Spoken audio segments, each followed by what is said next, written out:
हाँ भाई, हो गई वो चीज़ जिसका हमें सबसे ज़्यादा डर था। चला गया वो व्यक्ति जिसके साथ पूरी लाइफ स्पेंड करने का सपना देखा था। आई नो, दर्द होता है, बुरा लगता है, आई अंडरस्टैंड। क्यों? बिकॉज मैंने खुद इस फेज ऑफ लाइफ को क्रॉस करा है। मैं खुद इन सब चीज़ों से गुजरा हूँ। तो इसका फ़ायदा ये है कि जो भी इस वीडियो में आज मैं बात करूँगा वो कोई रटी पढ़ी बातें, किताबी बातें नहीं होंगी। वो प्योरली मेरे खुद के एक्सपीरियंस पे बेस्ड बातें होंगी। और ये मैं तुम्हें इसलिए बताऊँगा ताकि तुम्हारी हीलिंग और रिकवरी थोड़ी फास्ट हो सके।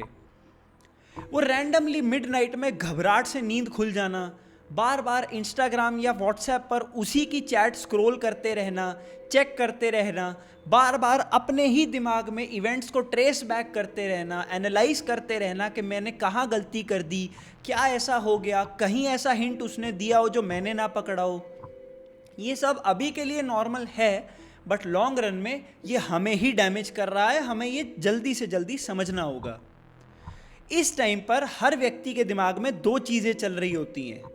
पहला, कि मेरे अंदर ऐसी क्या कमी थी कि उस व्यक्ति को मुझे छोड़ के जाना पड़ा जिसके साथ मैंने पूरी लाइफ देखी थी यार।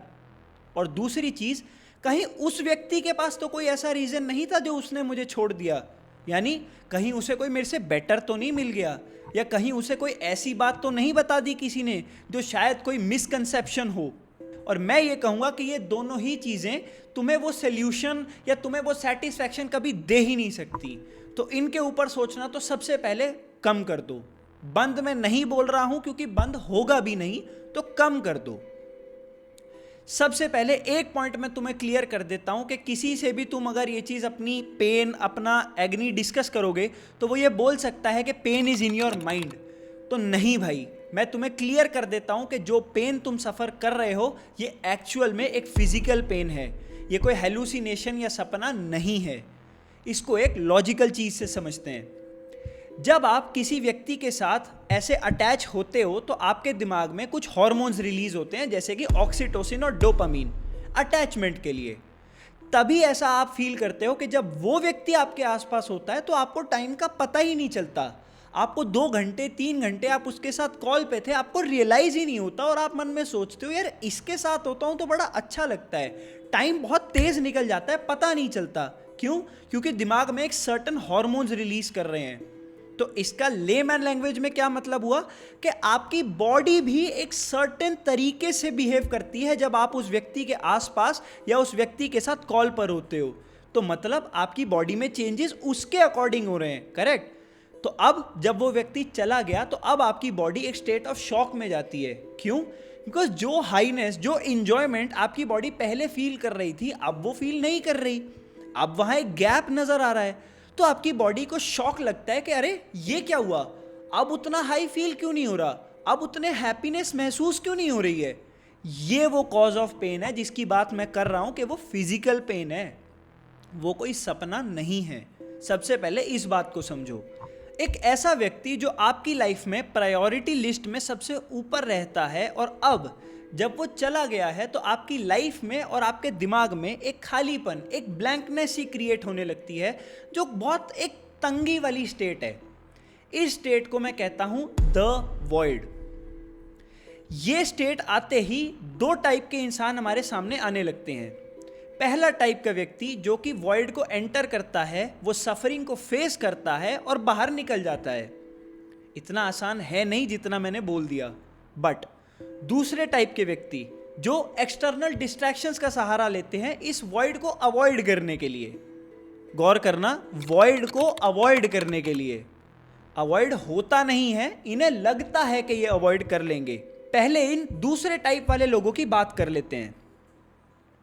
कई लोग डेटिंग ऐप्स डाल लेते हैं, स्नैपचैट पर रैंडम लड़कियों से बात करना शुरू कर देते हैं, सोशल मीडिया यूज करके रैंडम लोगों से कनेक्ट करना शुरू कर देते हैं। क्यों?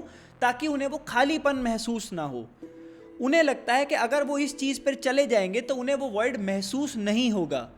ठीक है, टेम्परेरीली नहीं होगा, लेकिन कल को जिस भी व्यक्ति से आप बात कर रहे हो अगर वो चला गया तो दुगना वॉइड क्रिएट होगा मेरे भाई। और आपने पहले वाला वॉइड तो फील करा नहीं, दूसरा वॉइड और आ गया तो अब तो दुगनी सफरिंग हो गई ना। तो मैं कहता हूं वॉइड को अवॉइड करना बंद करो, फेस करना शुरू करो। माना टफ है, प्रॉब्लम्स आएंगी, लेकिन अवॉइड करने से चीजें चली नहीं जाती ना। अगर एक कबूतर बैठा है और सामने बिल्ली आ गई, तो कबूतर अगर आंख बंद करके ये सोच ले कि बिल्ली दिखेगी नहीं तो बिल्ली है ही नहीं, इससे रियलिटी चेंज नहीं होती मेरे भाई, बिल्ली तो खाई जाएगी। यही वॉइड की सफरिंग है। आप आंख बंद करके डिस्ट्रैक्ट होने की कोशिश करोगे, इससे वॉइड गायब नहीं होगा, वॉइड अपनी जगह पर है। वो पेन और सफरिंग आपको शायद 2 साल बाद हो जाएगी, लेकिन होगी जरूर। तो पहले टाइप के व्यक्ति बनना शुरू करो, वॉइड को एंटर करो, सफरिंग को फेस करो और निकल जाओ, क्योंकि सफरिंग फेस करोगे तभी लाइफ के लेसन्स मिलेंगे। ये सफरिंग हो क्यों रही है? जैसा कि मैं आपको पहले बता चुका हूं कि ये पेन, ये सफरिंग इसलिए है क्योंकि आपका दिमाग, आपकी बॉडी उस व्यक्ति के अराउंड होने पर एक सर्टेन तरीके से बिहेव करते थे। अब वो व्यक्ति है नहीं, तो बॉडी में हार्मोन्स रिलीज हो नहीं रहे, तो बॉडी को वॉइड महसूस हो रहा है। आपकी day to day life, daily life में एक बहुत बड़ा ब्लैंकनेस आ गया है, आपका मूड ऑफ ही रहता है। हमारे बड़े बुजुर्ग एक बहुत ही सिंपल सी कहावत कहते थे कि खाली दिमाग शैतान का घर। मतलब वॉइड है, अगर आप उसे पॉजिटिव चीज़ों से फिल नहीं करोगे तो आप ओवर थिंकिंग करते रहोगे। जैसा मैंने आपको पहले बताया, आप बार बार इवेंट्स को बार बार एनालाइज करते रहोगे, चैट स्क्रॉल करते रहोगे, स्टॉकिंग करते रहोगे, इधर उधर देखते रहोगे, कहीं से उसने किसी और को फॉलो तो नहीं कर लिया, कोई और उसे फॉलो तो नहीं कर रहा, अच्छा ये उसका पोटेंशियल नया बंदा हो सकता है। कोई मतलब नहीं बनता यार। पॉजिटिव चीज़ों पे फोकस करना स्टार्ट करो, वॉइड को ढंग की चीज़ों से फिल करना स्टार्ट करो। जैसे कि एक एग्जांपल मैं आपको देता हूँ, प्रेमानंद जी महाराज के सत्संग अटेंड करना शुरू करो। लाइफ में पॉजिटिव चीज़ें कंज्यूम करोगे तो दिमाग से लड़ना सीखोगे यार।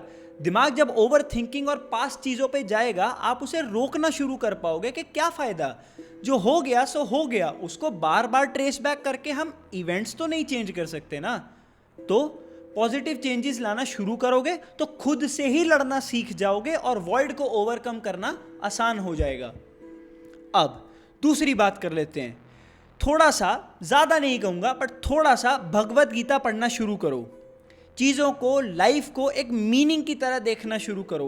कोई मतलब है आपका यहाँ पैदा होने का, उस मतलब को थोड़ा सा समझना शुरू करो। सफरिंग होगी मानता हूँ, लेकिन बाहर जितना जल्दी निकलोगे उतना हमारे लिए बेहतर होगा।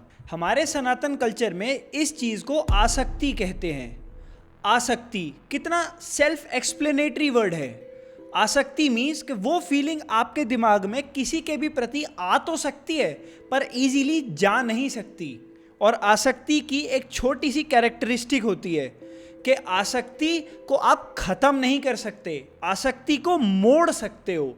आप पहले किसी एक चीज़ से आसक्त थे, अब वो एक चीज़ नहीं रही तो आप उसको ज़ीरो नहीं कर सकते, आप उसी आसक्ति को ट्यून करके अलग चीज़ के अंदर मोड़ सकते हो। जैसे कि एक नदी आ रही है, एक रिवर है, हमें उस रिवर को बंद करना है। अगर आप उसके आगे पत्थर रख दोगे तो पानी बंद नहीं हो जाएगा, वो अलग रास्ता ढूंढ लेगा। लेकिन अगर आप उसी रिवर्स के अंदर से अलग अलग छोटी छोटी नदियां निकाल दोगे तो वही पानी अलग तरीके से मुड़ के एंड इन दी एंड वो रिवर बंद हो जाएगी। तो अपनी उस व्यक्ति के प्रति आसक्ति को रोकने के लिए अपनी आसक्ति को मोड़ के भगवान की तरफ मोड़ दो। मेरा ये मानना है कि भगवान की तरफ आसक्ति को मोड़ कर ही हम उस ओरिजिनल व्यक्ति के प्रति लगाई हुई आसक्ति को ख़त्म कर सकते हैं। भगवान के प्रति आसक्ति कर लो, ये कहना बहुत आसान है बट करना बहुत ज़्यादा मुश्किल है। क्यों? क्योंकि भगवान आपके सामने, आंखों के सामने दिखते नहीं यार। भगवान आपकी बातों का जवाब नहीं देते यार।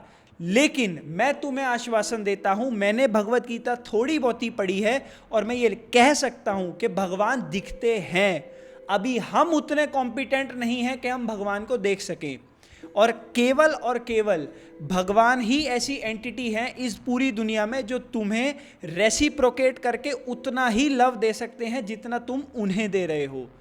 इस दुनिया में, इस मटीरियलिस्टिक वर्ल्ड में कोई भी व्यक्ति तुम्हारे जितनी फीलिंग्स रेसिप्रोकेट नहीं कर सकता, और जितना हम लोगों से एक्सपेक्ट करते हैं कि वो फीलिंग रेसिप्रोकेट करे उतना ही हम हर्ट होते जाते हैं। तो अपनी आसक्ति को उस व्यक्ति से हटाकर भगवान में लगाना शुरू करो। अब मैं कुछ ऐसे स्टेप्स के बारे में बात करता हूं जिसके थ्रू हम धीरे धीरे अपने दिमाग की आसक्ति को मोड़ सकते हैं। धीरे धीरे लाइफ का सेंटर चेंज करना शुरू करो। जब भी तुम्हारा दिमाग खाली होगा वो उसी व्यक्ति के पास बार बार मेमोरीज में जाएगा। तो कुछ भी और रैंडम चीज़ों पर थोड़ा दिमाग ऑक्यूपाई करना शुरू करो। जैसे कि सिंपल तरीके से बोलूँ तो थोड़ा थोड़ा जिम जाना शुरू करो। उससे क्या होगा, तुम्हारे दिमाग को सोचने के लिए एक टॉपिक तो मिलेगा कि आज क्या करना है, अरे बॉडी में पेन हो रही है यार, ये खाना है यार, प्रोटीन पूरा करना है। एटलीस्ट तुम्हारे दिमाग को सोचने का टॉपिक तो मिला। उस व्यक्ति से हट के कोई और टॉपिक मिलेगा सोचने का, तभी तो उससे मूव ऑन करना स्टार्ट कर पाओगे। समझे? दूसरी चीज, रिवेंज वाली फीलिंग में मत घुसना। मोस्टली लोग ऐसे स्टेट पर जिम इसलिए ज्वाइन करते हैं ताकि हम उस व्यक्ति को जला सकें। ठीक है, इनिशियल फेज पर रिवेंज एक स्पार्क की तरह काम कर सकता है, बट रिवेंज तुम्हारा होल सोल गोल नहीं होना चाहिए।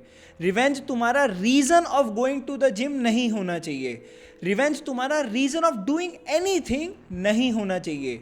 अगर तुम कोई भी काम अभी भी इस लाइफ में रिवेंज के लिए कर रहे हो तो अभी भी लाइफ का कंट्रोल उसी व्यक्ति के पास ना चाहते हुए भी है। क्यों? क्योंकि अभी भी तुम ये सोचोगे कि वो व्यक्ति मेरे इस डिसीजन पे क्या सोचेगा। तो मतलब डायरेक्टली और इनडायरेक्टली तुम अब भी उसी व्यक्ति के बारे में सोचे जा रहे हो। तो सिंपल सा फंडा है, रिवेंज के लिए कुछ नहीं करना, खुद के लिए चीजें करना स्टार्ट करो, खुद की लाइफ को इंप्रूव करना स्टार्ट करो, खुद में इतने कंप्लीट होते जाओ कि तुम्हें किसी दूसरे के बारे में सोचने की नीड ही ना पड़े। रिलेशनशिप तुम्हारी लाइफ का बोनस होना चाहिए, लाइफ की नेसेसिटी नहीं होनी चाहिए। समझो इस बात को, गौर करो इस बात पर। काफ़ी लोग इसमें एक फंडा तुम्हें ज़रूर बताएंगे जो कि तुम्हारे खुद के भी दिमाग में आएगा कि यार मैं उसको भूलने की कोशिश करता हूँ। ठीक है, इस फंडे को समझने से पहले मैं सिंपल तुझे एक टास्क देता हूं। कोशिश कर कि तेरा दिमाग मंकीज के बारे में बिल्कुल ना सोचे। क्या हुआ? दिमाग में सिर्फ मंकीज के थॉट्स आने लग जाते हैं। ह्यूमन ब्रेन ऐसे काम नहीं करता। क्यों? क्योंकि तेरे अकॉर्डिंग तेरा दिमाग नहीं चल रहा। सिमिलरली अगर तू अपने दिमाग को बोलेगा कि उस व्यक्ति के बारे में आज से सोचना बंद, तो तू सिर्फ उसी व्यक्ति के बारे में सोचता रहेगा। तो मतलब उस व्यक्ति के बारे में सोचना या ना सोचना ये खत्म कर दे। अपनी लाइफ को इतना फुलफिलिंग कर दे, अपनी लाइफ को इतना डिसिप्लिन्ड कर दे कि तेरे पास टाइम ही नहीं होना चाहिए। बाकी मैं अपनी चीज़ें तुम्हें बता ही चुका हूँ। अपने सोशल मीडिया के लिंक्स मैं डिस्क्रिप्शन में डाल दूंगा। अगर तुम्हें मेरे से कुछ बात करनी है या अपना कोई मैसेज कन्वे करना है तो तुम कर सकते हो। अपनी वीडियोस का मेन मोटिव तो हमें याद ही है ना, let's stick together and grow together.